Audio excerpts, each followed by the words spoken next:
পেকুয়ার ভাইরা, এটা তো আমার ওয়ার্ম আপ প্রোগ্রাম। আমার বিভাগীয় প্রোগ্রাম হচ্ছে 8 বিভাগে 8টা। কয়টা?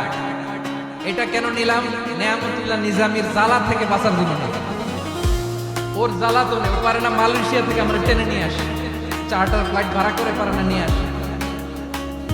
এমন কোনো মাধ্যম নাই, এমন কোনো ওয়ে নাই, সে ধরে নাই। আর তার কাছে আমার কাছে তার দাবিও আছে, কারণ এর আগে 2-3 বার আসার কথা ছিল, কয়েকবার এসে এসে ফিরে গেছি, অনুমতি হয় নাই। এখন দাবার গুটি পাল্টে গেছে, দাবার গুটি পাল্টে গেছে। এক মাঘে শীত যায় না, কিন্তু আমরা স্মরণে রাখি না, ভুলে যাই। এটাই বড় আফসোস প্রিয় ভাইরা। তো এটা ওয়ার্ম আপ প্রোগ্রাম, এটা ওয়ার্ম আপ উদ্বোধনী প্রোগ্রাম, বিভাগীয় প্রোগ্রাম আমার জানুয়ারি থেকে শুরু।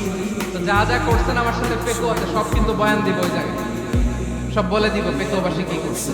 আমি তো ভাবছি পেকুয়ার জেন জি, জেনারেশন জি আমাকে এমন ভাবে রিসিভ করবে, আমার কোনো ব্যাক পেতে হবে, কষ্ট পেতে হবে। আমাকে স্মার্টলি তারা স্টেজে রিসিভ করবে, স্মার্টলি তারা সেফ এন্ট্রি সেফ এক্সিট দিবে। বাস্তবে তো উল্টা, একেবারে উল্টা। আমি জানি জায়গা নাই, ওই যে এক্সেল তো রেডি আছে। আমি জানি যে ধারণ ক্ষমতার অনেক বেশি লোক হয়ে গেছে, এটা আমি জানি। ভালোবাসা কোনো আইন কানুন দিয়ে মাপা যায় না, এটা আমি জানি।